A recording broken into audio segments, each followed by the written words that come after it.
Something strange is going on. And following an absolutely disastrous 24 hours for Ross Atkins, some new reports have started to circulate revealing some surprising details into the Roki Sasaki saga, discussing what went into his decision as multiple front offices have come out and revealed some shocking details surrounding tampering between the Dodgers and Sasaki. We're going to break that down as a brand new report has just dropped that has fans completely up in arms and, quite frankly, shocking. We're going to break that down and discuss what this means, as it doesn't defend Ross Atkins' decisions whatsoever, but maybe shed some light on what actually happened in the Roki Sasaki saga with Ross Atkins. So stay tuned for all that in this episode, folks. Before we get into it, if you're a part of the percentage who aren't subscribed to the channel, make sure to smash that subscribe button. This is the place to be for daily Jays content. Now, there's a lot to go over today. Now, I want to preface this. This is not a defending Ross Atkins video at all. Horrible decision-making. He still should probably be fired. All these different things stay true. But as more and more reports dropped, I wanted to discuss this today because it is extremely interesting. It is extremely intriguing.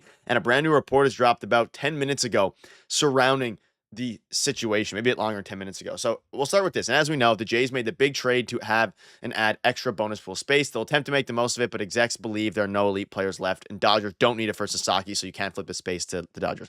Horrible trade from Ross Atkins. The Miles Straw trade made no sense. I mean, it makes no sense now. It made some sense at the time if they were going to get him. And we know that, other executives said masterclass to dump off so much money, all this stuff.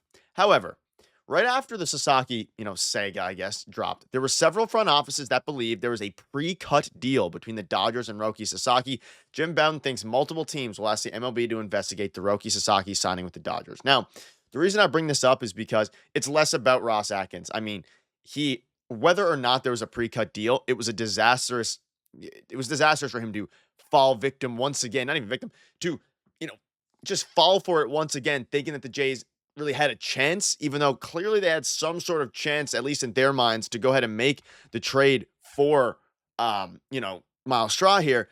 But this is interesting, and other front offices believe there's a pre-cut deal. Now, I'll preface this by saying the MLB actually went out and did their own investigation, at least earlier, and found nothing regarding tampering. However, there's a new report that dropped that maybe questions that a little bit. And there's a lot of people around baseball, not just the Blue Jays fans, because obviously fans across the MLB are mad that the Dodgers, got another good pitcher. This entire Sasaki charade seems like a ploy to remove any suspicion that the Dodgers illegally had a prearranged deal, and the Blue Jays fell for it completely. And it seems like Ross Atkins did fall for it because, quite frankly, whether or not there was a prearranged deal, the Miles Straw trade is unjustifiable. It is unjustifiable to trade for Miles Straw if you are not 100% convinced that you are going to get this guy, unless you have some insane budget. Now, I do think to a degree, the actual, trade, like the Miles Straw contract, it is bad. Some people are calling it the worst trade in baseball history or Blue Jays history or baseball history. It's not. It's just not. It's not close to it. It's 2 years of $7 million. Like, they can stomach it. It's not going to be the worst deal. He still has some value, great at stealing bases and great defensively, which the Jays don't need. I'm not defending the trade by any means, but it's blown out of proportion a little bit surrounding the worst trade in baseball that some fans are saying. That being said, horrific trade, should never have been done.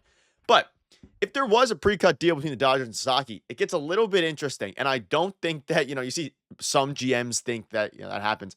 I can probably guarantee you Ross Atkins and Mark Shapiro are one of those teams. But the thing that has fans fired up across baseball is, why are the Dodgers, why do they get everybody? That's kind of the thing that's going on. There were several front offices and pre-cut deal, all these different things.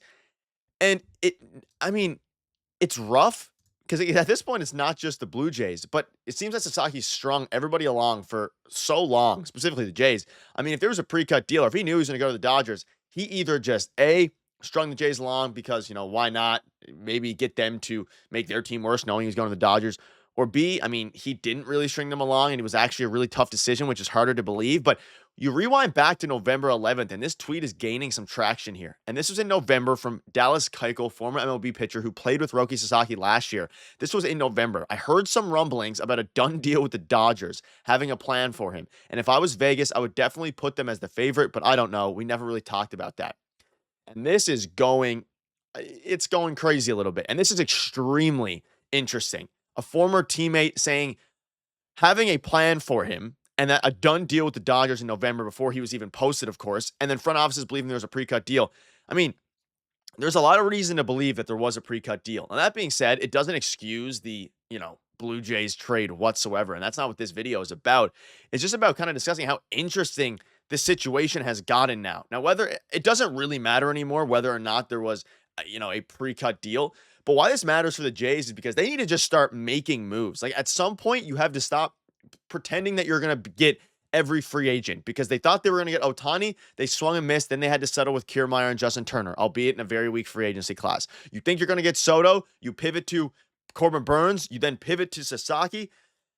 They don't get any of them. You have to start paying extra. And we know that with Santander, he wants 4 years or 92 million, or he wants 5 years, 100 million. The Jays haven't been willing to do that. Hopefully the Jays can just pay up at this point. I mean, if you're paying $15 million or whatever it is over the next couple of years for Miles Straw, you better be willing to give Santander that extra $20 million he wants, because otherwise you would have been better off not doing the deal and spending that money on, Anthony Santander.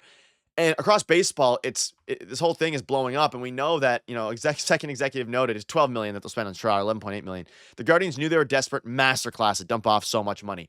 And this isn't a Sasaki thing. And this is from Ben Nicholson Smith. Was Sasaki using the Jays too? Only he and a few others know that for sure. But given the concerns that he had a pre-existing deal with the Dodgers, it certainly benefits him to create the perception that other teams are seriously considered. So I think the Jays were used as, and the hilarious thing is, we were talking about how the Jays couldn't be used for leverage when money's not involved. I think in a different way, not money leverage, but leverage in the sense of gaining himself leverage against these claims and accusations. I mean, these allegations are wild, and it would really look good on him if MLB thinks, everybody thinks that he was really considering two teams, even though it seems like he was just going to go with the Dodgers the whole time. But by convincing teams and narrowing them down from 10 to 9 to 8, etc., now it really starts to open up. Okay, maybe he wasn't tampering, or, there wasn't a pre-cut deal before, because actually he was deciding between the Toronto Blue Jays and the LA Dodgers. It seems like all just a ploy at this point. You have some other people coming out. Welcome to the real world. We're naive fans, all these different things. Dodgers had Sasaki signed last summer. There's rumblings of that. And then the media, and then we had the countdown. Like, if this is true, it's brutal. It doesn't excuse Ross Atkins' decisions. He still made a horrible trade. You can never and should never make that trade unless you're 110% confident that you have Roki Sasaki. Trade, no excuse for that trade. However, if you're the MLB and you're fans of the MLB, I mean, you hate to see it, whether or not this is true or not. You obviously, a lot of MLB fans don't want to see the Dodgers get all these players, myself included. Luckily, we're in the AL, and the Jays can at least compete for, if they add some pieces, compete for the AL East title there, but that's far away right now. I'm not delusional, you have to get some pieces. But this quote here from Dallas Keuchel is crazy. There's a bunch of different things going on that, it does create the perception that other teams are interested, specifically the Jays. I think the Jays were used as leverage once again here, which is devastating. It's rough, and they have a lot of work to do. So let me know down below what your thoughts are on all this. A very interesting, few hours and last 24 hours for the Toronto Blue Jays and their fans. So us Jays fans were struggling, but hopefully Ross Atkins can save the day by making not one, not two, but 3 or 4 big splashes here this offseason. But I have my doubts. But either way, we'll keep you up to date with all the latest news.